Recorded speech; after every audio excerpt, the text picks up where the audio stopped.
footsteps of my King. Pastor Shane Idleman. There we go. How's it going? Hi, Dr. Marion, welcome. great to be on your program. I love what you're doing and helping people.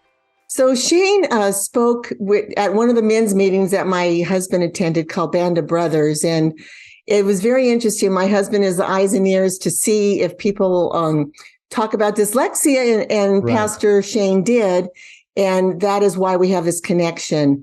And I just wanted Shane to come on today, introduce himself, but I also have a few questions I'm going to ask him where he can share about his journey. And I believe it'll really bless you. And I hope you listen to this podcast until the end. So Shane, why don't you introduce yourself a little bit to our audience? Yeah, my name is Pastor Shane Idleman. I'm in, like you mentioned, Los Angeles County, actually the far north end of Los Angeles County. And I mean, long story short, throughout school, it was challenging. And I didn't know why. You think you're stupid maybe, and you're just not, you can't measure up and you can't keep up with the kids. There's nothing I did on purpose, it's just, and I didn't really know what was wrong. I still didn't know what was wrong until probably 15 years ago or so. Somebody mentioned something and I started to go online and, top 10 characteristics of having dyslexia. When you know it, every single one of those points made sense. Now I understand why I had such a challenge in school, such a challenge with reading. And if we're not careful, self-esteem can be really crushed, especially as a kid, because you start being called stupid or lazy, or why don't you know this? And your mind is not working the same as everyone else's. But as a pastor now, looking back, I can see how it was just God used it to really break me and humble me, which is good. But also I think it's a gift in the sense that you're gifted to do something different.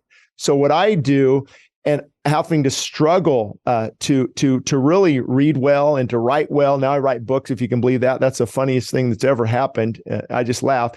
But because of that struggle, there's self-discipline, there's hard work, there's that type A leader mentality. So I can see how those things can actually be used for good. But we also have to remember the school system, you're not supposed to rate a scholastic achievement based on everyone on the same level playing field. What is this person gifted at? What is this person? Where's their mind at? And that's why in the public school system, even 1620s when it was created, they would let kids kind of develop and see what they're gifted for. Hardworking, farmer, accounting, numbers, mathematician, worship, music. And so I think that's one thing we kind of miss in the schools is that we put everyone on this playing field that a lot of us can't really compete in. So I had to barely graduate high school, 1.8. And that was why too. Yeah. But then I can talk more about, what happened later on. Well, talk to me a little bit about how your teachers responded to you. Did they even understand that you were having a little bit different challenge, or that you were even more creative than the other kids? And how did they help you or hinder you?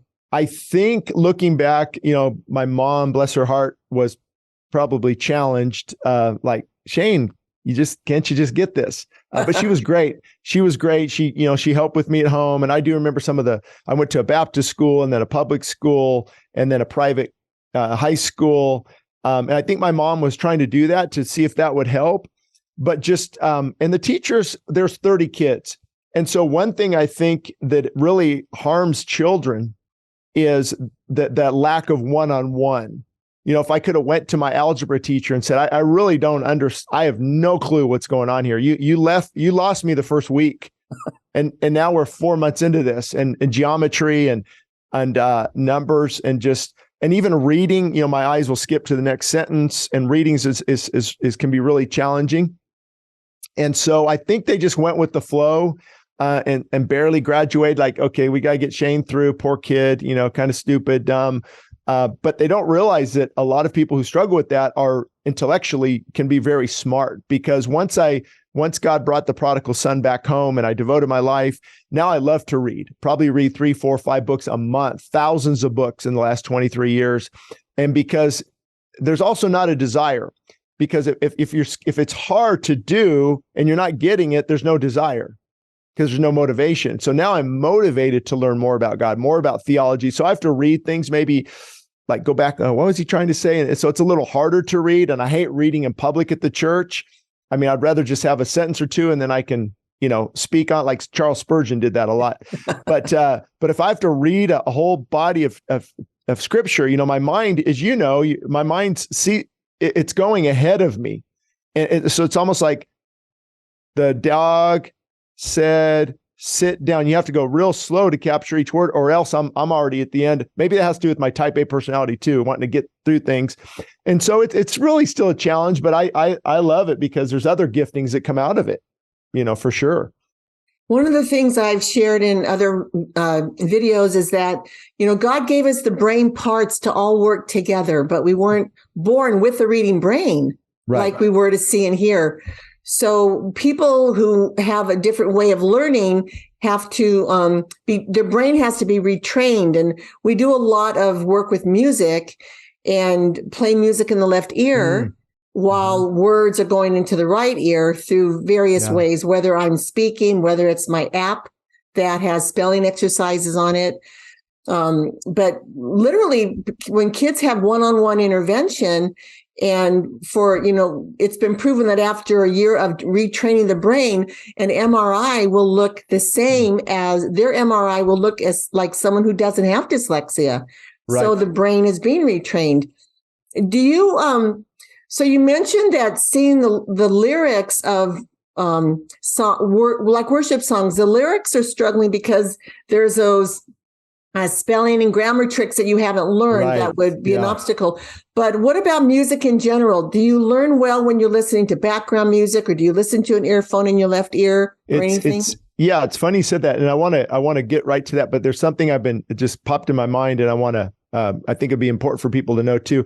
A lot of times over the years, like when I write books, and all my books are actually available as free downloads at westsidechristianfellowship.org. And people say, you have a gift to take complex things and bring them down to where just the normal average contractor, business, just the stay-at-home mom, where they can understand it.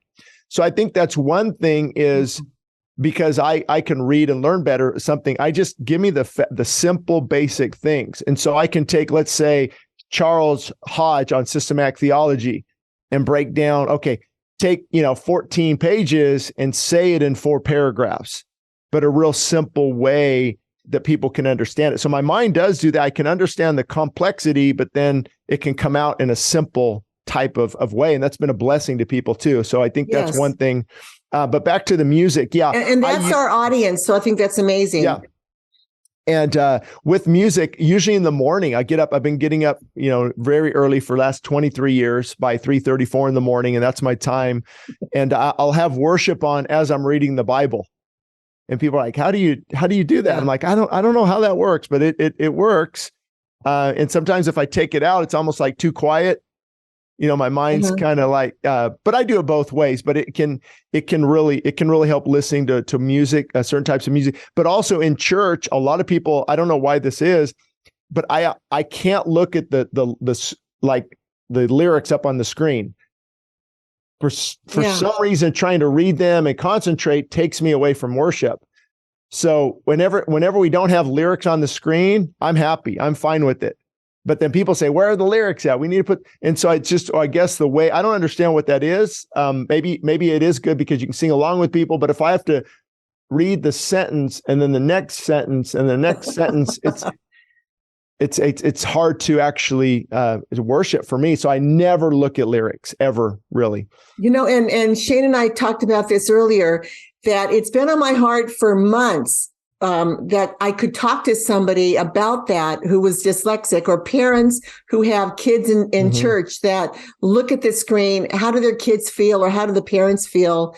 Because if anybody would write in the chat to this YouTube, responding to that, because sometimes I would love to even take a song and break it down in a lesson on YouTube and show people, this is how you sound these words out, because there's a lot of grammar tricks that need to be explicitly taught. That means directly taught one-on-one.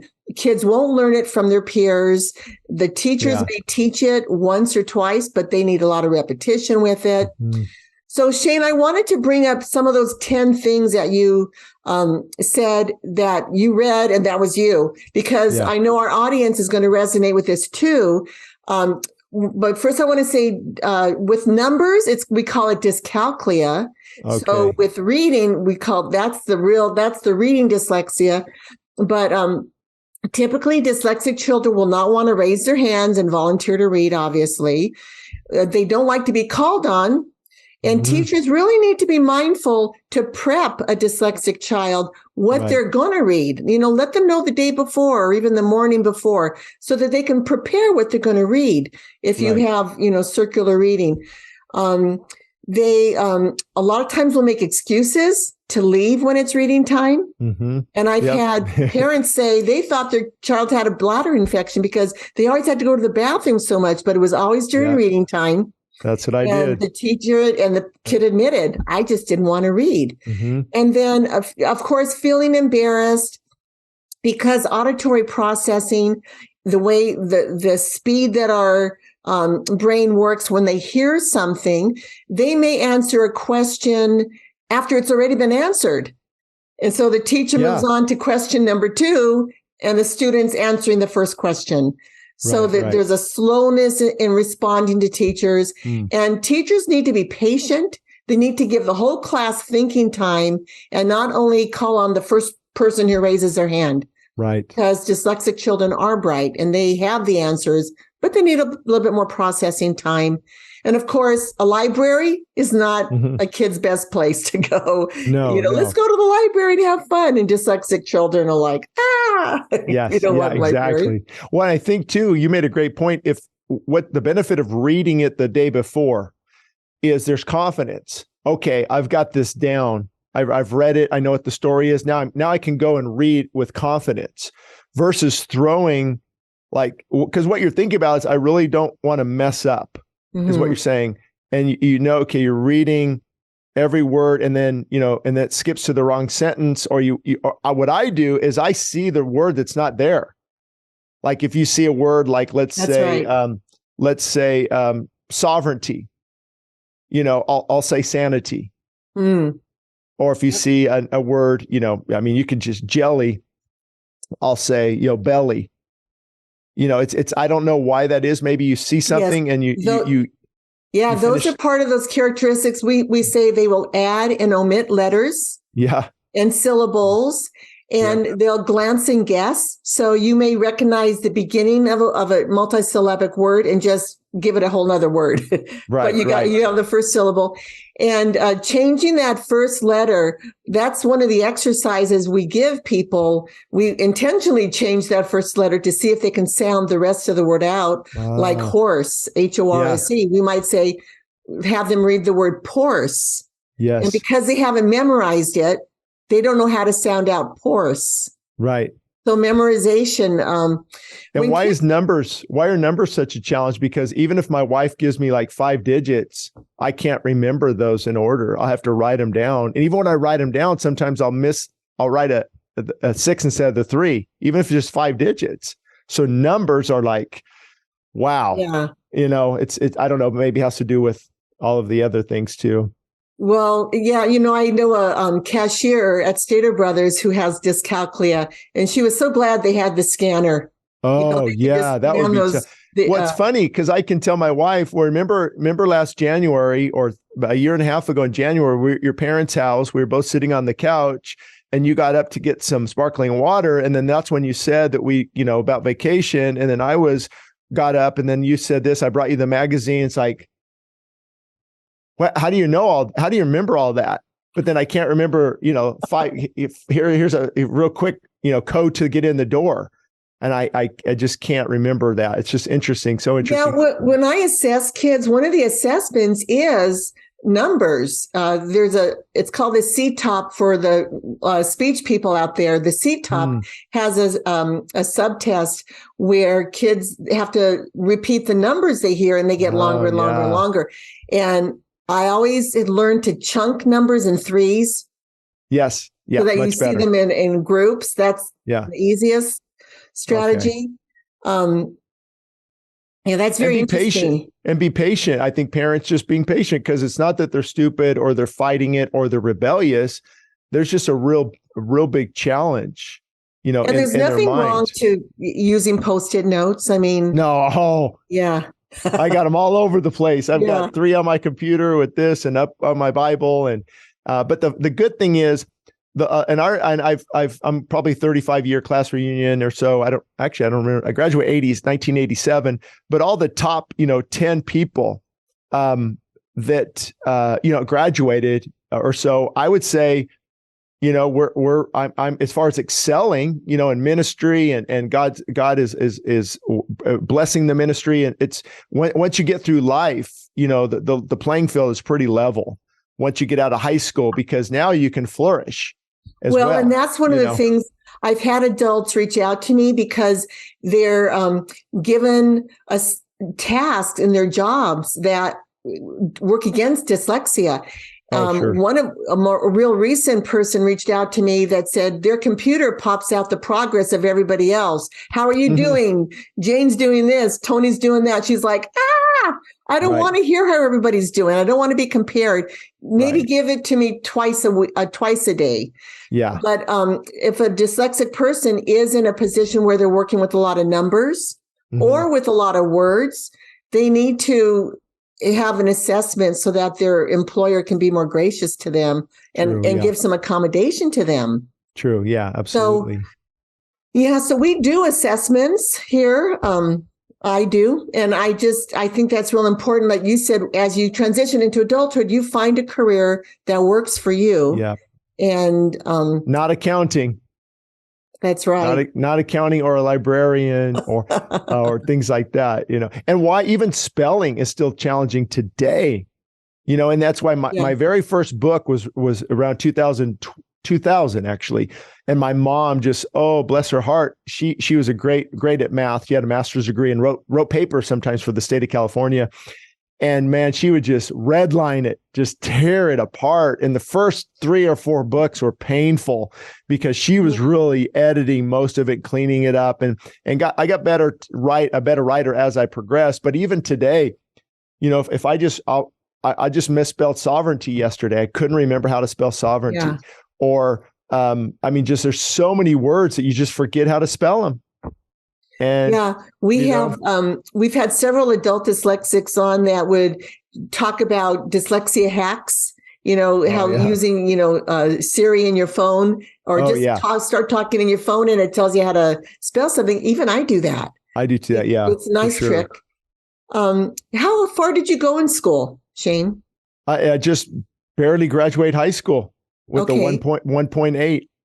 And, that's right. Okay. And people said, least likely to succeed. And I did turn, because of the self-esteem issues, I turned to alcohol at a young age. And so had to battle that throughout my 20s, finding that, now I'm the life of the party. And so this, alcohol made me this other person that wasn't this stupid Shane.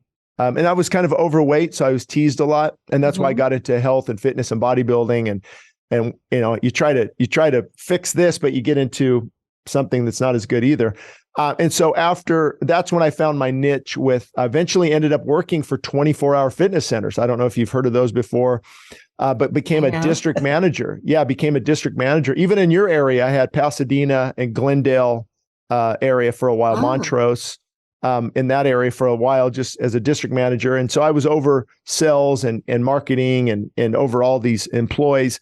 And then that's when God really grabbed my heart and I got out of that and into writing and speaking too. I can't believe it. So for me, it's like God gets all the glory, all the credit. Someone like me should not be writing books, let alone speaking. And now God has got our messages are on 80 different radio stations across the United States. Tens of thousands of people hear it each week. And so God uses the least likely. And once I humbled myself, submitted myself to him and what you can truly look back and say, he is really guiding me. But it's hard even public speaking because, you can not stutter, but, a lot of rabbit trails or your mind, you want to go somewhere, but your mind's going over here. And trying to stick with notes is hard. So I just have bullet points. It's like the skeleton, and I put clothes on it while I'm speaking, if that makes sense. Much better than the manuscript. And I hope, Richard Andrew once said this about me. Are you guys hearing what he's saying? Look at the wealth of skill that God has given him. Yes. When I would share all that I was doing, Richard Andrew's mouth would just be going, and you guys aren't using her gifts and her talent. She's here for you. So you have, you're demonstrating how God does use your brain. I mean, the dyslexic people, 1 in 5 people has dyslexia or have I didn't dyslexia. know that. Yeah. So wow. Okay. I love when teachers can teach to the whole class as if everybody had a learning challenge, because, all they have to do is teach phonics. Slow down, teach phonics. And it's structured. Well, the science of reading, we point out it's systematic, structured, sequential, cumulative, where everything and it has to be emotionally sound, where kids are feeling good about what they're learning. I tutor a young girl, a kindergartner, out of my home, and I love it. I get so excited to know that I'm going to help her. And I love when I see her grasp it. And I had another kindergartner in my home that really, really struggled with the basic concepts of kindergarten. Yeah. And so she's going to have a life of needing that one-on-one help. And one-on-one is key for and I think I don't know if kids will listen to this, but parents can encourage them. You have to be the encouraging voice. Hey, don't worry about it. Reading's not great for everyone. Look at this pastor.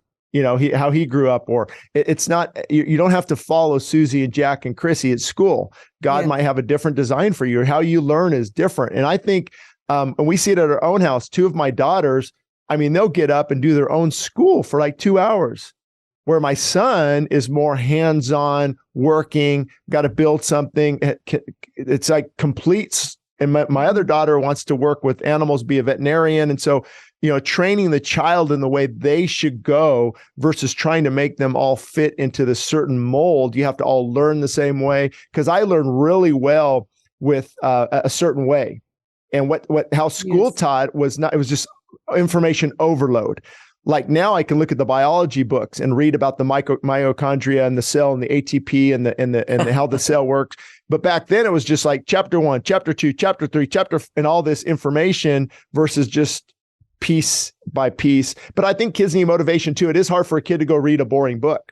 Yes. And so my mom would say maybe some ice cream if you get through all of this chapter and write down the bullet points for me, or $5 once you read this whole book. I don't think there's anything wrong with that, because it's a motivation of discipline, and you begin to develop discipline as you get older, and rewards, like a chore chart. And so I think you can tie it into that, make the book interesting and fun, but not put on too much at one time. Because with the dyslexia, I think I can feel overwhelmed pretty. No, I've got some strong shoulders, but if things are coming at me and you're trying to process things, you can feel overwhelmed, just one chore at a time, one task at a time might be good for kids. Yeah, I think about I will wrap this up because I want to be sensitive to your time. But I'm thinking of being in the classroom, how we would have contests and give the rewards when dyslexic kids are competing against others. And you can't motivate out of dyslexia. Yeah. They can't change how they are. But you definitely could reward kids individually. Like you're saying, your mom rewarded you individually. And I think too, looking back, I think we have to be careful, and I could be wrong here, correct me if I am for sure, because I'm not an expert on this, but it's definitely, I don't know what they would call it. I don't know if it's a disability, maybe some degree, a learning disability. It's defined as a disability, but it's a learning difference is how we prefer to refer to it. Yeah. Yeah. And instead of telling kids, well, you have this disability or you have this, versus you just learn different than this person, this person. It's just that's one thing, again, not to knock the school system, but when we have this model that everyone needs to fit into, but what about if Johnny does great out with the dandelions, learning about the how photosynthesis works and why the pigmentation of the flower, and they're real hands-on, and they're going to learn a lot about biology outside with the flower, breaking it down, versus in a classroom in a book. And so I think it's just the way you have to find out how the child can learn the best, how they've been designed. Isn't that what makes a wonderful teacher? Is absolutely incorporating auditory, visual, kinesthetic. And it's not the child's problem if they don't learn. It's the teacher's problem by not knowing how to teach the kid. And I remember that in biology, the professor would be up there, very smart. So he'd talk over me, but he explained the cell. Okay. And then, but when I can look and open and look at a cell and then look at the layer and how that lets in certain nutrients and the mitochondria and how it produces and now I'm very visual. Now I understand completely what he was trying to tell me without any visual aid. It didn't work. So I think dyslexia, those who have it, visual aids are absolutely important. Yeah. Oh, this has been amazing. I just want to encourage the audience to look at some of, Shane's books, even on health. I know we talk a lot about nutrition, the value. We could even touch on that real quick if you want to. For kids, because with attention deficit disorders and dyslexia, I don't know if this would really apply. In this sense, it could. A lot of it overlaps. It's comorbid, we call it. So that's okay. Good. So, and what I've learned in the health and fitness background is what we're feeding our kids can play a big role in their attention span. There's no reason a 7, 8, 9-year-old needs to be having caffeine, for example, or a Coke with 40 grams of sugar in it and artificial colorings and sweet. So we're seeing all these processed foods severely affect health and mood. I mean, serotonin is in the gut bacteria and the microbiome, and it's produced. And so I think we're doing the kids a lot of harm in addition to maybe misdiagnosing, but also not feeding them what the body actually needs. The body is a living, vibrant organism that needs living nutrients. Carrots dipped in hummus, not Captain Crunch. It will definitely affect your children's mood and their sleep pattern and their illness much more. Well, it will. See, there goes Dyslexia kicking in. Perfect example, right? It will affect them negatively when we don't feed them the types of food the body needs. And so I think a lot of times we're struggling with hard children, but if we would give the body what it needs, because the body from mental capacity to cognitive behaviorals to feeling good, mood swings, serotonin, all these things, food can really, really affect how we're feeling and how we perform. And, parents need to remember that they're the ones in charge. I hear so many parents just say, well, I don't like the fight. They don't eat it. I don't want to argue with them. Parents, you need to step up and be in charge. Well, what we have the same. Yeah, we have the same thing. And we just, if it's not at home, though, they're not going to eat it. They're only 8. They're not going to walk to the store. So if we take, orange juice and make it into a popsicle, or carrots and hummus and celery and peanut butter, almond butter, whatever's in the house, they're going to end up eating. And so we haven't mastered it. It is hard, but if you look at all the processed foods out there and what we're feeding our children, man, the I don't know if you followed this, but they're very concerned up at top areas of the government on where this obesity crisis is going with our healthcare system, and all-cause mortality and just everything is on an uptick. From cancer, heart disease, diabetes, and diabetes is health related. Diabetes is lifestyle related. Yeah. It's a disease that's caused by the choices I'm making. Now, people say, well, genetics, true, genes will load the gun, but lifestyle pulls the trigger. Mm. So and then epigenetics, I don't know if you've studied that much, but you can actually change your gene signals in your DNA based on exercise, consumption, breathing, the types of food your body is consuming can actually put the genes in your favor. So yes, your mom had cancer. It doesn't mean you're going to get cancer necessarily. So yeah, we have to look at health and fitness big time, especially now in this next generation. Thank you for that. We have so much knowledge at our fingertips right now, and it's hard for parents to be reading and listening. But if they listen to this, maybe they'll grab your book. That's true. And if they could just have the rule, cut out the white sugar and cut out white flour. There's so many substitutes I've learned, for almond flour. And I'm going to actually, I don't know when they'll listen to this, but on May 13th, we're going live on our Facebook pages and Twitter and everything. I'm going to talk about this topic for 2 hours. Oh, and amazing. May 13th at 10 a.m. Pacific Standard Time. And the top 10 things you really need to know, and you hit on it, is I let people know, is this a God-given food? Even meat and dairy and things like, is it a God-given food versus processed made in a factory? And so the whites and the sugars, these are all processed foods that we were never designed to consume at this level. And I don't want to get into all the details, but if you get rid of what is man-made in a factory and what is God creating, that there's life in that God-created food. That's really, and that it is hard though, because you read organic crackers, but it's got safflower oil, canola oil, and refined oils are not good for the body at all. So you have to be a little strategic. We don't do it perfectly, but we'll die trying, because our kids feel better and it's better for them and better for us as well. But if you go through our pantry, there's things in there that probably aren't that great, with some of the white pastas and crackers and things, but trying to find that healthy balance. Yeah, with Easter coming, I have a gal in my community who makes keto Easter candy. Oh, wow. Yeah. Just with monk fruit and, the erythritol. I just learned about these, plant-based erythritol, sweeteners. Yeah. Well, you hit a good point. Maybe leave the parents with this too. We are in a surplus of carbohydrates right now. We're just consuming too many carbohydrates. And you can look 100 years ago, nobody was really overweight, but they moved a lot more.